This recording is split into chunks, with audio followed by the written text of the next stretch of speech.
નેત્રમ નજર દરેક ખબર પર બુલેટિન દરરોજ। નમસ્કાર, ભારત નેત્રમ નજર દરેક ખબર પર બુલેટિન દરરોજ પર સૌનું સ્વાગત છે। આર્ટ્સ કોલેજ મોડાસામાં રાષ્ટ્રીય સેવા યોજનાના ઉપક્રમે વિશ્વ એઇડ્સ ડે દિવસની ઉજવણી કરવામાં આવી હતી, જેમાં ગાંધી ઉચ્ચ કેળવણી મંડળ સંચાલિત Shri S.K. Shah arts college મોડાસામાં રાષ્ટ્રીય સેવા યોજના અને ગેપ સંસ્થા મોડાસાના સંયુક્ત ઉપક્રમે આચાર્ય શ્રી ડૉક્ટર જયશ્રીબેન દેસાઈના માર્ગદર્શન હેઠળ વિશ્વ એઇડ્સ દિવસ ઉજવણી કરવામાં આવી હતી। યુવાનોમાં વધતા જતા એઇડ્સનું પ્રમાણ અટકાવવા માટે અને જાગૃતિ લાવવા માટેના પ્રયત્ન કરવામાં આવતા હોય છે, જેમાં ગેપ સંસ્થાના ઉપક્રમે તાલુકા હેલ્થ સેન્ટર મોડાસાથી જુદા જુદા વિસ્તારોમાં રેલી સ્વરૂપે લોકોની જાગૃતિ માટેનું આયોજન કરવામાં આવ્યું હતું। આ અંગે આચાર્યએ વિશ્વમાં એઇડ્સને અટકાવવા માટે પ્રયત્ન કરવા જોઈએ। કાર્યક્રમનું સંચાલન M.B. દેશમુખ અને ગેપ સંસ્થા દ્વારા કરવામાં આવ્યું। આ પ્રસંગે કોલેજ પરિવાર મંડળના પ્રમુખ મહેન્દ્રભાઈ શાહ અને પ્રભારી મંત્રી ડૉક્ટર ઘનશ્યામભાઈ શાહે કાર્યક્રમને સફળ બનાવવા માટે પ્રયત્ન કર્યા હતા। 1 ડિસેમ્બર એટલે કે એઇડ્સ દિવસ એઇડ્સને હ્યુમન ઇમ્યુનોડેફિશિયન્સી સિન્ડ્રોમ વાયરસ એટલે કે HIV દ્વારા થતો રોગ છે, જે શરીરની રોગ પ્રતિકારક શક્તિ પર હુમલો કરે છે। ચાલો આજે આપણે આ એઇડ્સ વિશે વિશેષ જાણકારી મેળવીએ। આ વાયરસ શરીરની CD4+ ટી સેલ્સને નષ્ટ કરે છે, જેનાથી શરીર ચેપ અને રોગો સામે લડવા માટે નબળું પડી જાય છે।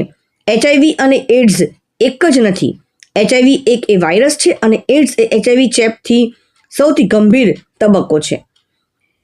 મુખ્ય માહિતી આપણે જાણી લઈએ।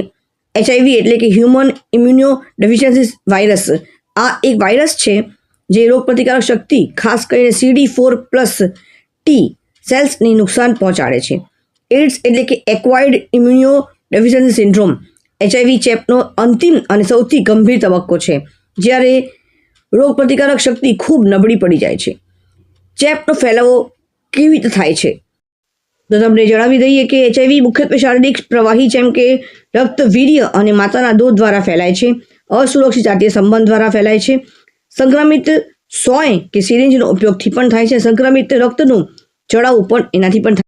હવે સમાચાર બેંક ક્ષેત્રથી। સર્વોદય સહકારી બેંક મોડાસા ખાતે પરિવર્તન પેનલનો ભવ્ય વિજય। સતત 30 વર્ષથી સત્તાનો સુકાન સંભાળી રહેલ પાર્ટીને પરાસ્ત કરી પરિવર્તન પેનલ દ્વારા જનસેવા અને જન સમર્થન દ્વારા ધી સર્વોદય સહકારી બેંકના સુશાસન સાથે ઉચ્ચ વહીવટ માટે સભાસદો દ્વારા ભવ્ય વિજય અપાવ્યો। પરિવર્તન પેનલ દ્વારા ભવ્ય વિજય બાદ સભાસદોનો આભાર વ્યક્ત કરવામાં આવ્યો હતો।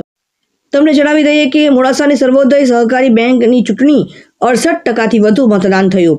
મોડાસાની ટોચની ગણાતી ધી સર્વોદય સહકારી બેંક લિમિટેડની રવિવારે ચૂંટણી યોજાઈ હતી, જેમાં 6540 જેટલા મતદારોએ મતદાન કરતાં 68% કરતાં વધુ મતદાન નોંધાયું હતું અને 14 ડિરેક્ટરો માટે યોજાયેલી આ ચૂંટણીમાં વિશ્વાસ અને પરિવર્તન બંને પેનલના 28 ઉમેદવારો ચૂંટણી જંગમાં ઝંપલાવ્યું હતું।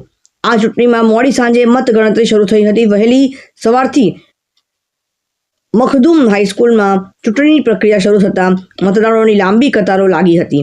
9600 કરતાં વધુ સભાસદ મતદારો ધરાવતી સર્વોદય સહકારી બેંકની ચૂંટણીમાં 14 ડિરેક્ટર પદે માટે ઉમેદવારોમાં ભારે રસાકસી જોવા મળી હતી।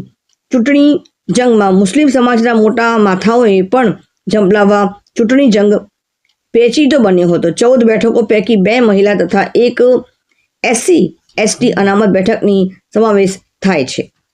તો આ રીતે સર્વોદય સહકારી બેંકની ચૂંટણીમાં જે મોડાસાના સૌથી મુખ્ય બેંક તરીકે ગણવામાં આવે છે, એમાં ચૂંટણીમાં 68%થી વધુ મતદાન થયું હતું। મોડાસાની ટોચની ગણાતી આ ધી સર્વોદય સહકારી બેંક લિમિટેડની રવિવારે ચૂંટણી યોજાઈ હતી। જોતા રહેજો ભારત નેત્રમ નજર દરેક ખબર પર। હવે બુલેટિન દરરોજ મુખ્ય સંપાદક સીમા ભટ્ટાચાર્ય જોડે બ્યુરો રિપોર્ટ હિમાંશુભાઈ વ્યાસ। નમસ્કાર, ધન્યવાદ। આજરોજ સર્વોદય સહકારી બેંકનું ઇલેક્શન હતું। પરિવર્તન પેનલ અને દિશાંત રાજવાના સાથે અમે ઉતર્યા હતા।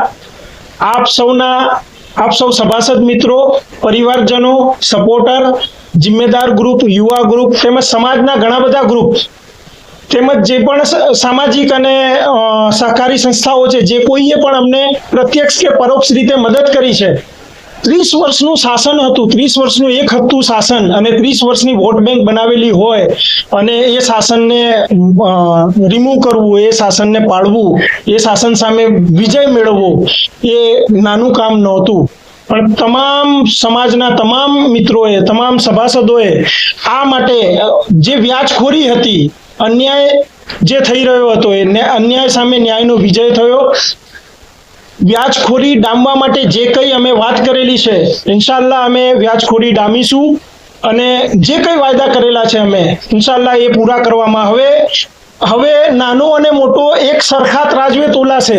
હવે નાના અને મોટામાં ભેદ નહીં હોય અને જે કંઈ વાત કરી છે અમે ઇન્શાલ્લાહ અમે પૂરી કરીશું, પૂરી કરવાની પૂરી કોશિશ કરીશું. સાથે સાથે હું તમામ બેંકના ખાતેદારો અને ડિપોઝિટર્સને એક એસ્યોરિટી આપવા માંગુ છું કે સમાજે, સભાસદોએ જે ટીમને આજે વિજય અપાવ્યો છે, એમાં ડોક્ટર્સ છે, એન્જિનિયર્સ છે, ચાલુ કોર્પોરેટર છે, 3 પૂર્વ ડિરેક્ટર છે, યુનાઇટેડ ઇન્ડિયા ઇન્સ્યોરન્સના રિટાયર્ડ જનરલ મેનેજર છે. એટલે જે ટીમ નવી આવી છે એ શિક્ષિત છે, સમર્થ છે અને વેપારી પણ છે. એટલે અમે સારી રીતે બેંક ચલાવી શકીશું, સારી રીતે બેંક ચાલશે અને આવનારા દિવસોમાં તમે જોશો કે બેંક નવા સોપાનો સર કરશે.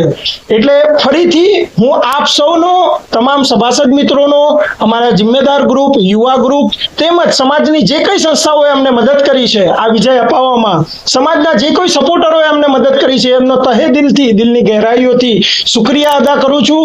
અને ફરીથી એકવાર તમને સૌને હું એશ્યોરિટી આપું છું કે ઇન્શાલ્લાહ અમે ખૂબ સારી રીતે બેંકનું આયોજન કરીશું, બેંકનો વહીવટ કરીશું અને આપ સૌની ઉમ્મીદો ઉપર ખરા ઉતરવાની પૂરેપૂરી કોશિશ કરીશું. શુક્રિયા.